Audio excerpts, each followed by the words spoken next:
I'm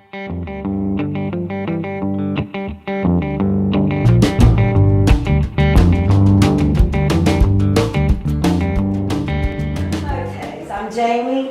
And I'm Kenny. Yeah. We have a 40 cow Jersey dairy in South Mississippi in a little place called Progress. So the name of our farm is the Progress Milk Barn. We bottle our milk, we make cheeses, and we make a cheesecake. Wow. Yes, you do. Yeah. So as far as our cheeses go, we have our signature cheese is the Creole cream cheese. And it was extinct about 30 years ago, and we actually brought it back. The last commercial dairy to make it was Borden's here in Jackson, and it's very time consuming, and it needs to be made today and in the store by tomorrow. And so for big corporate guys, that's a little hard because they like to warehouse things, you know. So for our small dairy, it's been essential to keeping us going. And for an example, we started in the Crescent City Farmers Market back in 2001, and we were making the Creole cream cheese. We were selling about 100 at a farmer's market, and we were very excited about it. We felt like our milk was just kind of the lagniappe. And we had an organization called Slow Food, which we have Richard here today, which is wonderful. They have Slow Food USA. But they endorsed our product, and since it was almost extinct, they put us on their Arc of Taste. And they did a huge article on us in the local Times-Picayune. And that came out on a Thursday. On that Saturday, we sold 500 Creole cream cheese in 45 minutes. Yeah. What makes it Creole? Well, we knew, it came out on it that we knew it was, we needed to do quite a few. So Kenny was like staying up, you know, and we thought we were prepared. No. Yeah, 45 minutes. And from there, it just kind of was escalated on, because the next Tuesday at the farmer's market there, it was storming rain. People were in line for it, you know. And then we started having grocery stores, local grocery stores contact us. And so we were able to expand into about 20 or 30 stores in the New Orleans area. Yeah. So we rocked on like that, doing all the Crescent City Farmers Market, doing all the grocery stores in New Orleans until Katrina. And when Katrina hit, well, that was our income, and we were already wanting to kind of redo our farm a little bit, because we were milking our cows in Mississippi at our farm, and we were doing all of our processing in Louisiana at the farm where Kenny grew up. And so we wanted to get all in one location at our farm in Mississippi. So we pulled it all together. It took us 5 years to get back up and running. So we've been back since 2010.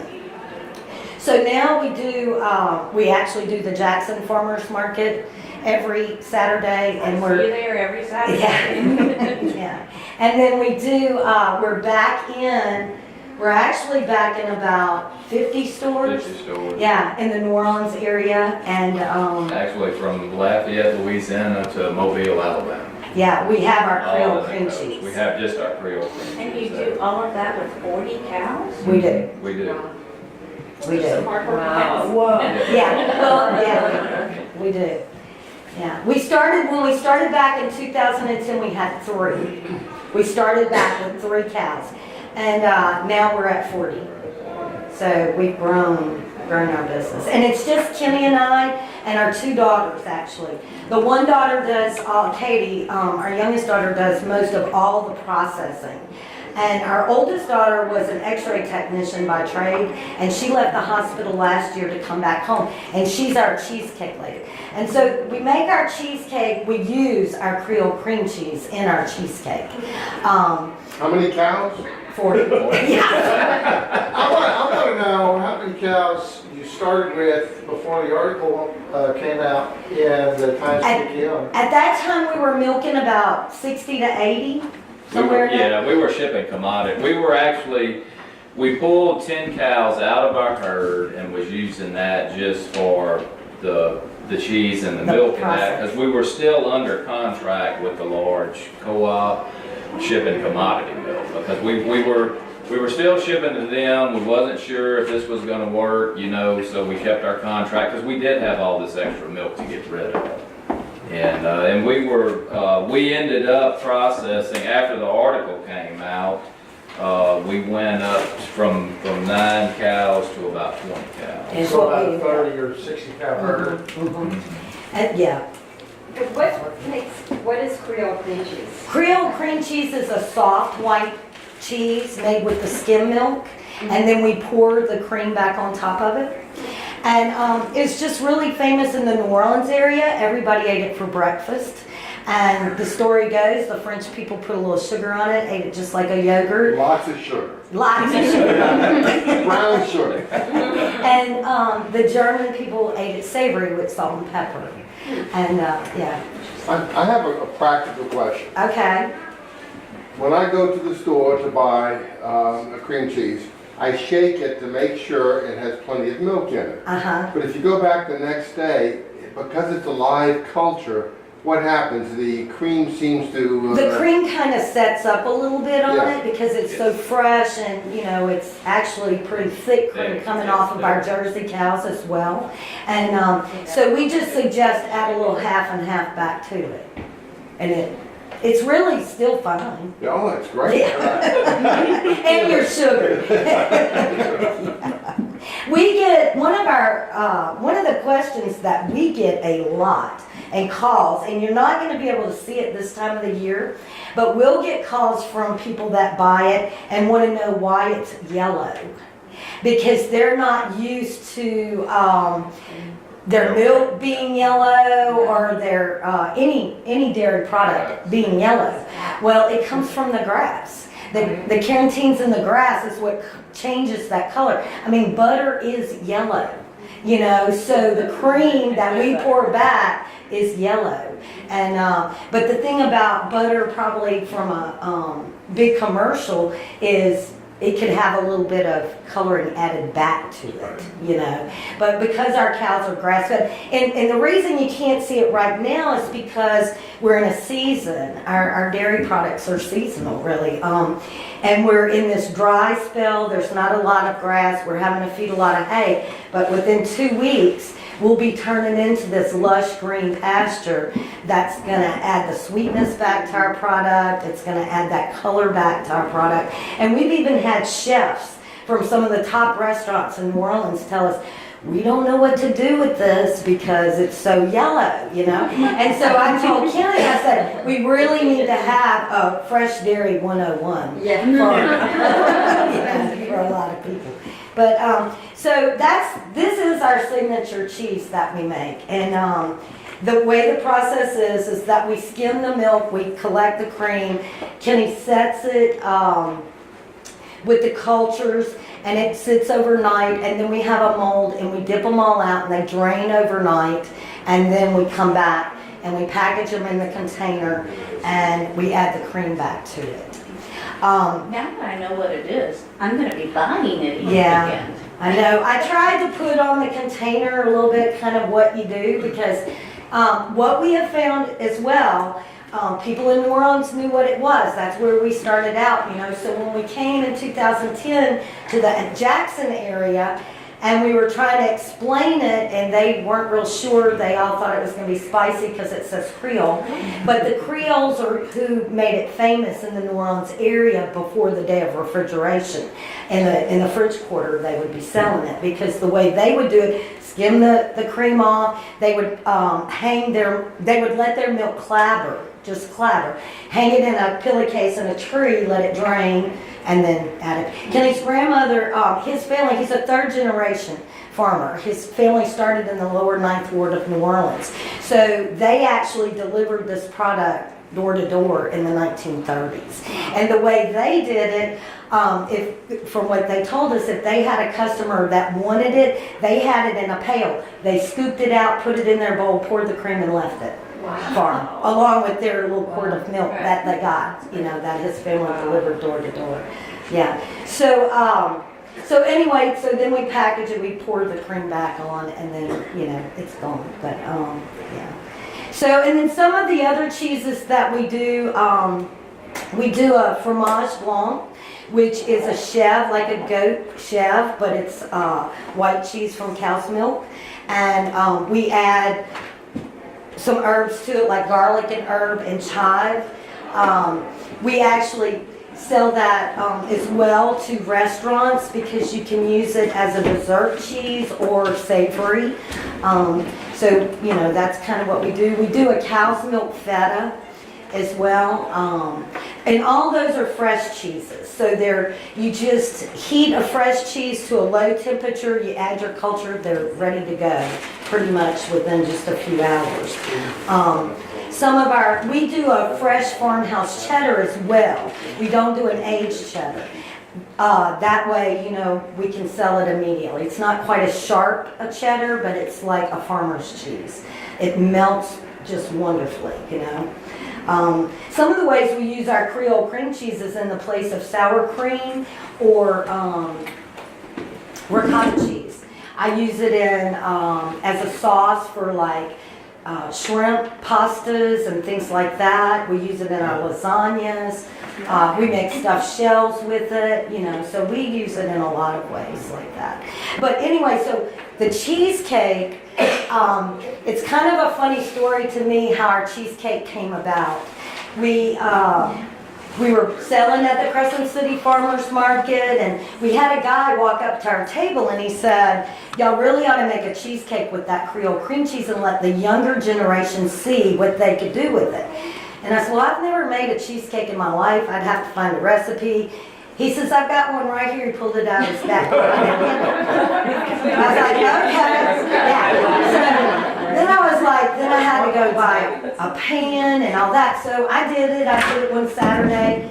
And we sampled it just to let people see what else they could do with it. And immediately we were asked, could we make them and sell them? So I was like, well, I'll get permission. And I did through the market, you know. And but I still wasn't quite brave enough because I was not familiar with cheesecakes that well. So I took a few orders for Christmas that year. And one, I couldn't even get the pan off the bottom of the cheesecake. I asked the lady, I said, could you please bring the bottom of the pan back?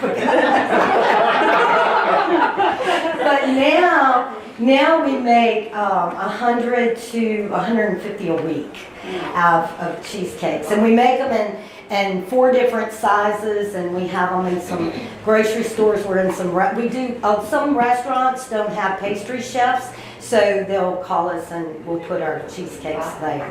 And the way, I call them the Milk Lady cheesecakes because I kind of wanted it to be a little different, you know, because this was kind of the thing I was doing and now my daughter's doing. And the way the name came up, I am the Milk Lady. But when you work a farmer's market like that, you're known by you're the Milk Lady or the Shrimp Lady or whoever, you know. And I was coming back across the causeway from the market and I was like, what can I call him? And I was like, oh, the Milk Lady. I had a little customer and he was about 5 years old and he was at his daycare, and the daycare came to the farmer's market to tell me this, that they asked him, where did milk come from? Asked the whole class. Some of them said the store, some of them said the cow, and they said this little boy, Noah, threw a fit and told all of them, no it doesn't, it comes from the Milk Lady at the market. So I thought that was so appropriate for our cheesecake. And our son, we have a son that's fixing to be an engineer, and he's our artist, so he has actually drawn all of our graphics, and this is our dairy barn. You know, he drew it all for us to put on our products. But yeah, and we're turning out probably somewhere between 600 to 800 of our Creole cream cheese a week. Yeah. Yeah. I'm interested in how you scale up and still, you know, sort of keep this, no pun intended, cottage industry going. The whole slow food thing. I was in a thing earlier today. Falling Sky Farms, and they started with 40 leased acres, and now they're 200 leased acres, and you obviously have a terrific product here. You know, do you just go, well, we're getting this big and no bigger because we can't do it like we need to do it, or do you try and figure out how to expand and still maintain your values? That's what we want to try to, That's that's what we what we wanna do. do. That's what we focus on, trying to keep our values with our cows and our family. Having our 2 daughters in there, we've had to grow. But if we didn't have our 2 daughters that are grown with their own families in that farm, there's a chance this farm could be gone. You know, it will be. We would be the last generation. Kenny would be the last generation. So we have to make it worthwhile to have a young generation to come in there. So in order to do that, we've had to, We've had to grow. yeah. If it And- was just us, we wouldn't be milking but 10 cows probably. And our commitment has been, you know, no matter how much we grow, we want to maintain who we truly are, who we started out to be. You know, a grass-fed herd, and it doesn't matter if you're milking 10 cows or you're milking 100 cows. You can maintain that same way of quality, you And know, that life. same way of life, of being a grass-based herd. You don't have to be small, you know, 10 cows versus 100 cows to be able to do that. It's just a commitment that I think, you know, whoever it is needs to make. I think being commercial dairymen for so long, and we were commercial dairymen for 20 years, we sold to the co-op. We were listed as one of the top herds for production in the state of Mississippi. We were also probably one of the poorest dairy farmers in the state of Mississippi, even though we were on all these lists. But we were pushing for production, and we were stressing that cow, and the vet was there all the time, and we were trying to figure out every kind of feed that we could give them. And it's going back to the basics of just being a basic, simple farmer, where we let the land help us work, and we use what we have there to make our farm The work. thing that impressed me the most about your milk, the very first time that I tasted it, was I could taste the grass and the clover Yeah. and the sunshine. I could taste it in the milk. Yeah, it's true. You can, right? You can, and it's a shame because you have so much factory farming that's going on now, you know, and milk has lost its taste, and then a lot of your big processors, are over processing milk now too. Yeah, that's one of the things that keeps us very different from all of the big guys, because they ultra pasteurize, and we do a low temperature vat pasteurization. It takes a long time, it's a long process. From start to finish, it's 6 to 8 hours to do. And we have a 130-gallon vat pasteurizer. And that is an 8-hour process of processing it and bottling it in a day. What's the take? I spent a lot of time in Maine and there was a lot of raw milk. What is Mississippi's? They're not even, it didn't even go to the, in front of the legislation. They just threw it out. They didn't even look at the bill. You can buy raw goat's milk directly from the farmer, Yeah. but you can't buy raw cow's milk, period. Well, you can if you can. Fans will come get you. Yeah. And so we do, on our farm, we have vowed, all 4 of us, that we will not sell raw milk. The feds won't come get you, they gonna come get Yeah. us. It's who they gonna get, And so, and you know, that's what a lot of people don't understand, you know? That makes me curious, do you actually drink pasteurized milk or do you drink raw milk? No, we drink pasteurized. And I'll tell you why. Because we were just discussing this earlier. When we first moved on this farm in 1984, we had, our cows were under a lot of stress when they got there. We had ponds there that we weren't used to dealing with. So our cows had access to it. So we started running into a lot of mastitis problems. For one, the heat, just everything. They were just under terrible stress. Our girls were 2 and 4 at the time, and we brought them to the dairy barn twice a day with us to milk. We had the playpen, the whole 9 yards of it. And we drank. Mama was under stress too. Huh? Hadn't changed.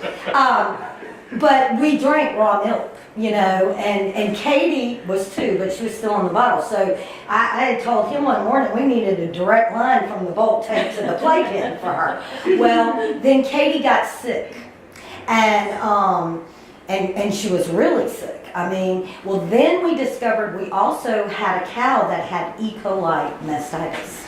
So our child got E. coli. Now, that is a very rare, it was very rare. Our cows were under a lot of stress at the time from moving them and things like that. And we've never had the problem again, but I would never take the risk again. You know, so from that day on, we never drank raw milk because my baby was 2 years old, you know, and the doctor and this was even before the scare of the E. coli with the meat, and so I didn't realize how bad it was. Thank God. I would have. Because he just said, you know, it's going to take her 2 or 3 weeks to get over it. But there was no doubt because, and a cow like that can come in the herd this afternoon while you're milking, and you don't necessarily see it. Maybe in the morning, she's going to be showing more signs. And then you're like, oh Lord, she's having a problem. We got to pull her out. Because that's what you do, you know, when you're doing. So that is why, you know. You know, just if you are getting raw milk, just beware. Yeah, of just where it's know coming from, know who you're getting it from. You know, my dad, my grandfather and them, they sold raw milk. They bottled raw milk. For In New years. Orleans, they delivered raw milk door to door. They made Creole cream cheese from raw milk. And when they passed the Pasteurization Act, they all had to sell to a processing plant, you know. And I mean, he drinks raw milk still today. But it's just, you know, people do need to be very, very. Now, I would drink our milk today, you know, raw. It doesn't bother me at all to this day. But I would not give it to my grandchildren for that reason because you just don't ever know. And our cows aren't even under distress, you know. But I just, yeah. But, yeah, so that's our take on it. The pasteurization that you do use, can you explain a little bit more about that? Yeah, we use, it's a state law that you have to heat your milk to 155. 147. Oh, excuse me. 147. Yeah, 147. So we heat just above that level to try to keep it as natural as it can be. You know, we've got some people that'll heat it a little bit higher because then it'll extend your shelf life. And if our milk stays very cold, it will last that 2 weeks, you know. But we don't like to alter the taste. And we know that if you get it too high, it's going to start altering that taste a little bit, you know. And then so compared to stores or your organic brands that are in stores, all of that milk is ultra pasteurized, which it is heated to a very short time to a very high, extreme, like 180 or something. Yeah, I think higher than that. Yeah, a real high temperature. And Basically what they're doing, they're sterilizing it. Yeah. And it's where it can maintain. and it can actually, it's called UHT, it can actually live on the shelf if it needs to. Well, I used to buy it in Germany. yeah, well, when it first, UHT first came out, we were dairy farmers then, you know, and our big co-op was buying a UHT plant. And part of it was to be able to send milk to other countries where children, and that's fine, you know, it helped those children. But it really didn't have a lot of value to it on one hand because it's killed everything in it, you know, everything that could be good. But I remember when it first came out. Yeah. So that we have a little bit of a problem there when we're trying to educate our farmers market customers because they don't understand why ours will not last that period of time. But it's also, that milk is also being, I know there's a big organic dairy in, I think, Atlanta. So that milk has to last to be shipped all over. And like, you know, like we sell this morning at Jackson, we bottled yesterday. So that milk was bottled yesterday. And so we try to keep it, we don't want to warehouse it, you know, at all. And So part of your limitation then to sort of maintain your slow food values is going to be geographic because you're not going to do ultra pasteurization, you're going to do that low temperature pasteurization. yeah, but that doesn't affect our slow food values because it's kind of community and cultural, I think. Well, what I was saying though is that you can't ship it to Germany, for instance, so you Well, can't ship it to Michigan or something like that. Well, yeah, we kind of want to keep that carbon footprint as small as we can on our product. So we kind of do a 100-mile radius on our product, you know. So it's 100 miles from us to New Orleans, 100 miles to Jackson, and then, you know. So it kind of within our community, within our area, our food area. Could you discuss lactose and lactate and the various new milks that are coming out? Are they milk? Well, what we have found, and I'm not, you know, that's the sugar level in your milk and stuff, and that's another thing, not heating it to those extreme degrees. When you heat milk to an extreme level, like when you're making yogurt, I mean, you heat milk really high for yogurt, and then you cool it down, add your culture.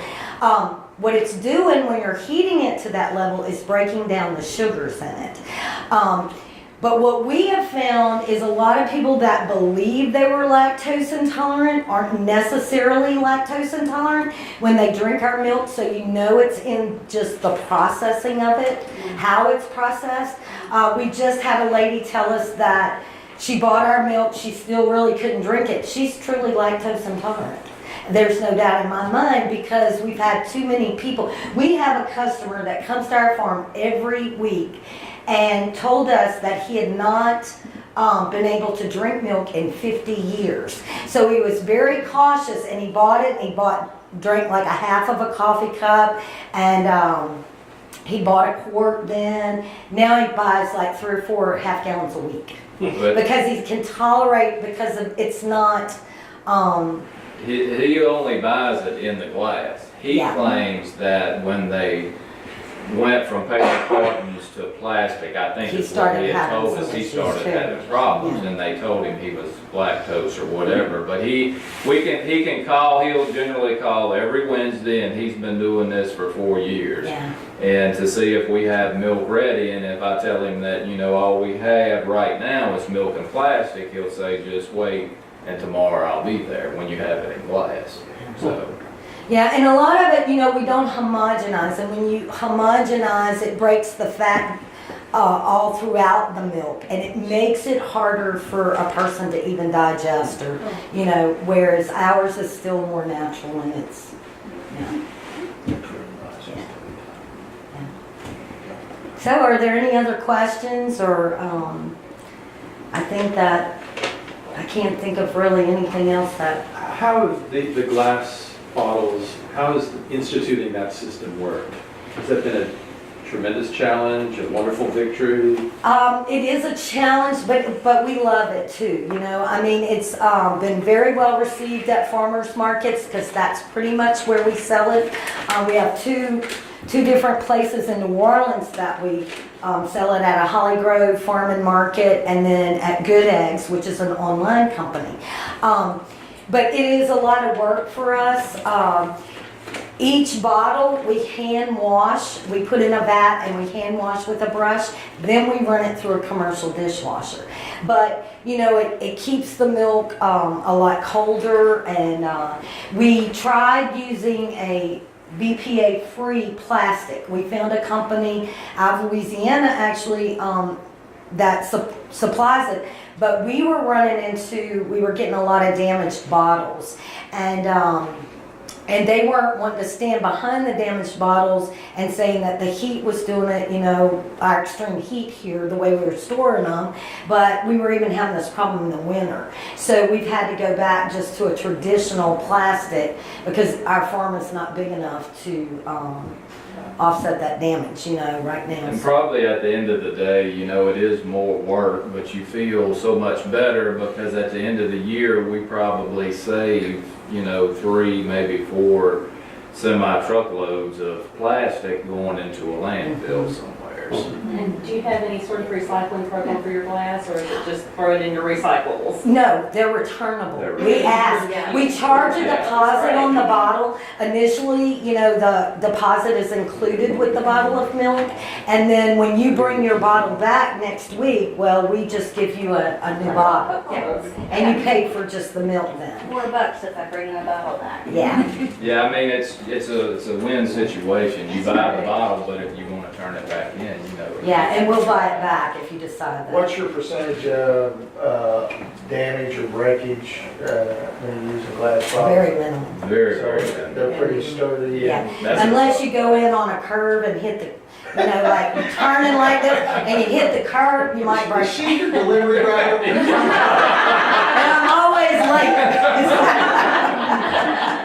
Yeah, it does happen. Somebody's responsible. Yeah, sometimes when I'm trying to get there, that's right. Or like when your daughters call, they deliver on Tuesday and they say, we need to figure out a mat in the bottom of the refrigerated truck. Well, I deliver on Fridays, and I haul the glass to Holly Grove for probably 3 or 4 hours longer in the truck than they do, and I hadn't had no problems.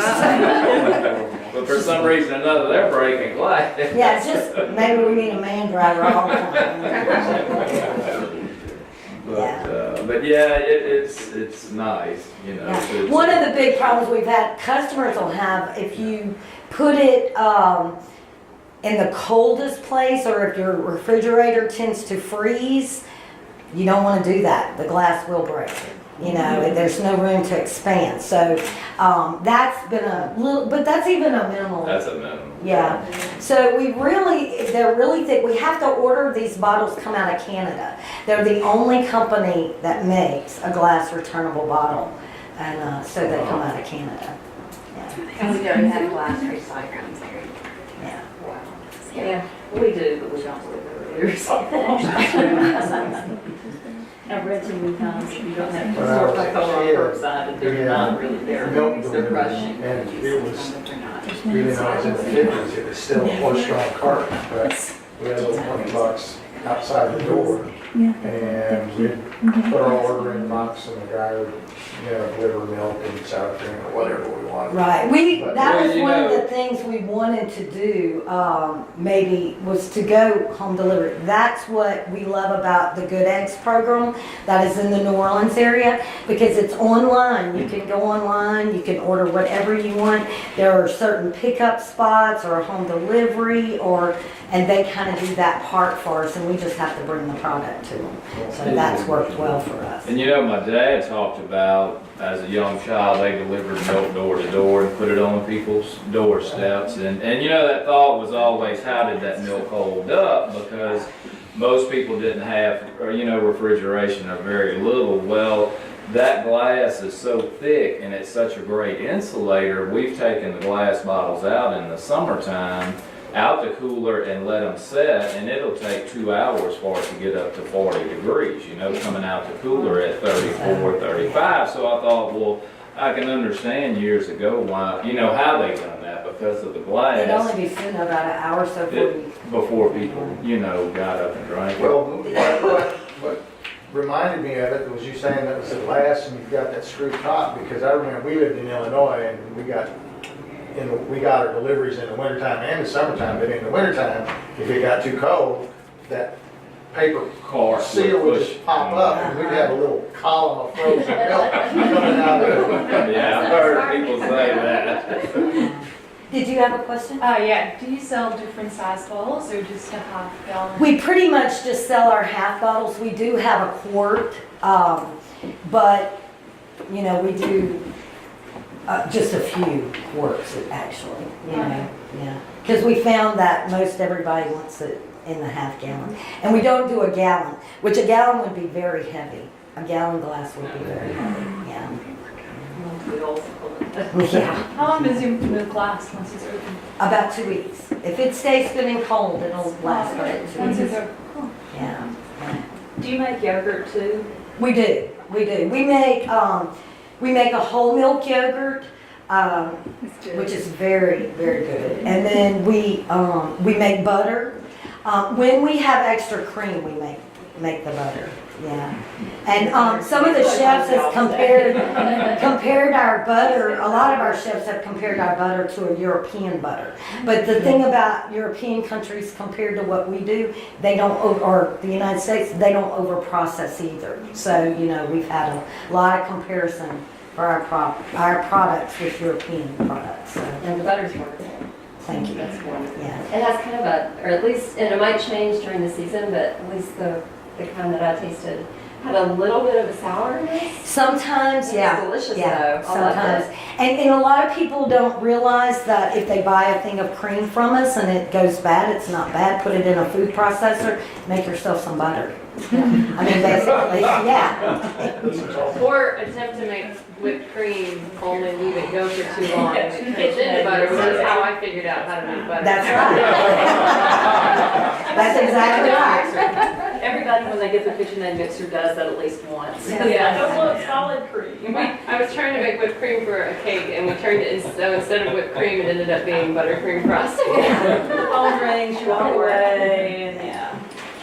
We also do a fresh buttermilk. Not off of our butter, but we do a cultured buttermilk. And we don't add salt. A lot of people say, you know, they can't find buttermilk without salt. Well, we do a buttermilk without salt. And it makes wonderful pancakes Yeah, and waffles. and biscuits, yeah. Yeah. So now where are y'all getting all this awesomeness? Well, we come to the Jackson Farmers Market every Saturday. We were actually contacted this week by the Whole Foods here, so they've sent us out. Yeah. That's great. Yeah. Shondy, Dustin and Allie delivered. Beaver Dam, I'm glad you That's, did. that's where we figured get that in Starkville. out. Yeah. Yeah, we're part of Beaver Dam's buying club. Right. Yeah, so, Great. We're so excited about that, thank you. Yeah, you have Where very is smart that life start? and start. But then you pick yeah, see, that's another thing that helps us because there's no way we could travel, you know, and do what we do. Do you know other dairy farms around the state? We're not in Europe, because we're moving south of Meridian, we're not really. Well, we're in the Meridian area through Beaver Dam. Yeah, and everything. Beaver Dam's buying club, they buy from us and they go to Meridian every other week. I think it's a, Yeah, so we're gonna be yeah. like 40 miles south of Meridian. South. Now, there is a dairy, but they're like around Lumberton, so I'm still thinking that's too far. Yeah. We were the first dairy in the Mississippi, Louisiana area to do this. And since we pioneered this in 2001, I think we have about 5 more in the state of Mississippi, and there's like 2 I know of, or 3 in the state of Louisiana. Okay, it's just an excuse for me to die out. That's right. Yeah, it's real easy to get. Well, for dairy, this is the thing I guess with your daughters, now you can actually take a Break? 2-minute break or A no? 2-minute break. Okay. Yeah. Yeah, we actually, Can you go away for 2 days now if you needed to? I don't know about 2 days, this 24 hours? afternoon Sarah's Okay. milking, so. we had to rearrange today quite a lot. Like Kenny, I came up yesterday, Kenny stayed home, he delivered in New Orleans yesterday, got up this morning, milked, well then he had a piece of machinery broke down on him. So he had to get it working for this afternoon. Sarah came up to Jackson and then she went back, her and Katie. Katie worked another farmer's market in Covington, Louisiana. We worked 2 on Saturdays. So we were gonna stay again tonight, you know, up here. And, but the girl said, y'all will be home to milk Sunday morning, huh? We're like, okay, we've got a small break, we'll do that.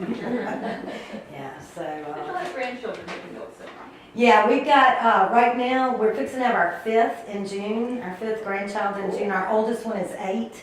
And, Not old enough. no, well, he's learning. He's coming in the barn. He's real proud. He put a machine on, and he'll help his mom sometimes when it's her day to milk, and if he doesn't have school, and and he's really proud of that. And And the way they're bringing them in, just like we did, they show cows. So they'll go to the fair and they bring their little cows, and they have a show next weekend they'll go to, and then they, they just learn they love their animals then, because they're like their friends, and then from there it just escalates. We've got one little grandson who is 5 that can spot a new cow in our herd, and jerseys all look alike for the most part. And he can spot it and has been able to do that since he was 3. Yeah, so he is like, we just got, yeah, he really is a natural. And I wasn't raised on a dairy farm, so I can tell you it's in his blood. Because, our kids, it's a natural to them, and now the grandkids, and it's in your blood. Because I wasn't raised in it, it doesn't come as natural to me sometimes. How different are the lives of the cows that you raise today compared to when you were in the dairy co-op? The co-op, there's a big difference. Richard, when we were shipping what we call commodity milk, when we were in the co-op, our main concern was production, because that's what we got paid on. The way our pay scale was, it was per 100 pounds we got paid. So you wanted to ship as much milk as you could, because that was your salary. Because for one thing, your cost, you were basically getting paid whatever price they decided to pay you. And so we fed the silages, we fed the cottonseed, we fed a lot of grain. We were pushing for production. We were feeding them, what we call outside, some high protein rations 3 and 4 times a day to try and get as much milk out of her as we could. We was having the vet out. It wasn't nothing for the vet to come out once a month or every 2 months, cows with upset stomachs. We were having problems that could be treated, but it was just, it was always going on. And when we decided to do this and we went back, we decided we would let the cow be the cow and be the grass getter that she is. And it's just, it's like Mother Nature takes care of itself. We have no sick cows. The vet has not been to our place, maybe one time in 3-4 years for a cow that was not doing well. And we just don't have any health problems with our cows now. We feed a small amount of grain, not a lot, but we do the production. That's one of the things that we're looking at right now, wanting to be an all grass base dairy, but the genetics that are in the cows that we have today, they were bred to give a lot of production. I mean, we've got Jersey cows that'll give 10 gallons of milk a day, and it's hard to maintain that cow's body weight with just grass. You have to feed her a certain amount of grain, or if not, you're going to starve her to death. And so it's a lot different, and the cows are a lot healthier and a lot happier. So I like to use our lending institute, the farm service agency, years ago when we first started this, and we were going in to look at our finances and stuff after we started processing. He looked at our cow production, and he said, well, y'all have kind of gone backwards a little bit, because we weren't pushing for that production. But we also didn't have all these feed costs over here on the other side that he never bothered looking at. Yeah. And I was like, how do you compare it? Okay, what do we tell him to that this is okay? Well, he drove about a 1980 model Datsun car. And I asked him, I said, well, are you going backwards driving that little 1980 Datsun car? I said, because what we're doing on the farm really is the same thing here. We're saving money, going back to the basics, So that was how we tried to justify we're doing what we need to do. And what was it that made you decide that you wanted to go grass-fed? I mean, you were in, it sounds to me like a rat race. going for commodity production? What made you decide, well, not that you're working any less now, it doesn't seem like. Yeah, work more, actually. we're working as much. It's just, you know, where we live here, we can grow grass 365 Yeah, and days we out the were year. gonna lose our farm. Yeah, we were gonna We were lose gonna our. lose it. In 2001 was when the first bottle of milk, the first carton of cheese that we ever made. Probably in 1988, we started researching this. Someone had brought us an article that was in a little magazine called the Creamline News. It was actually an article about Alice Burchinaw. I don't know if any of y'all have heard of her. She's Sweet Home Farm. Sweet Home Farm in Alberta. Alabama, they were milking 20 Guernseys, and we're strictly making cheese. And the numbers, she actually had put the numbers there of what they were making, and they were doing as much with 20 cows as what we was doing with 100 cows, you know. And we thought, well, maybe this is to sustain for the next generation. We knew our daughters, sons, whoever was not going to be able to continue farming at the rate we were going, having to deal with the commodity prices, and this was, you know, a way that we could direct market our products and control that price. So we decided to do it, and really the way the Creole cream cheese come about, with my dad's roots being in New Orleans, and they made Creole cream cheese.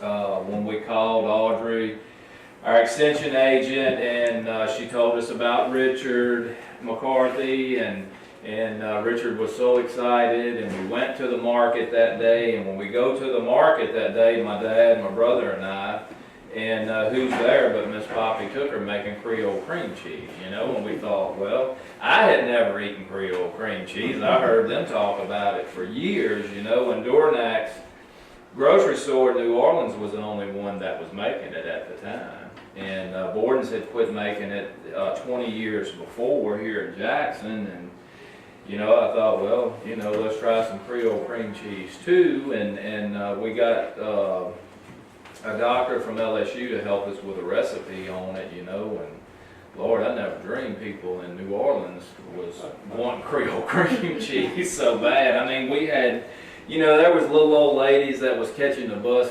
coming completely across town to get Creole cream cheese. There was, you know, people would come and tell you that they brought one to their grandmother and it brought a tear to her eye, you know. I mean, it was, and it was just unreal what happened with it. Yeah, we knew put we had something. eat it to save it on our container, which Poppy Tooker says her grandmother always used to tell her, but it doesn't only save that product, it saves that farm piece, you know, so, I mean, yeah. So I think that's about it, and I don't know if there's any other questions real quick that you may have, and you're welcome to sample any of this, but the milk that I got is somebody else's, I think. I just borrowed it. Already spoken for.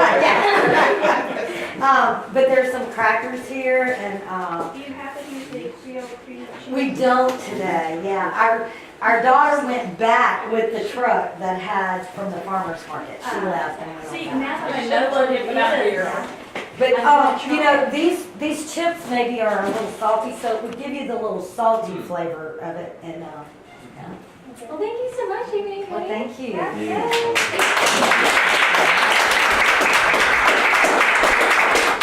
So right now we're passing around the evaluation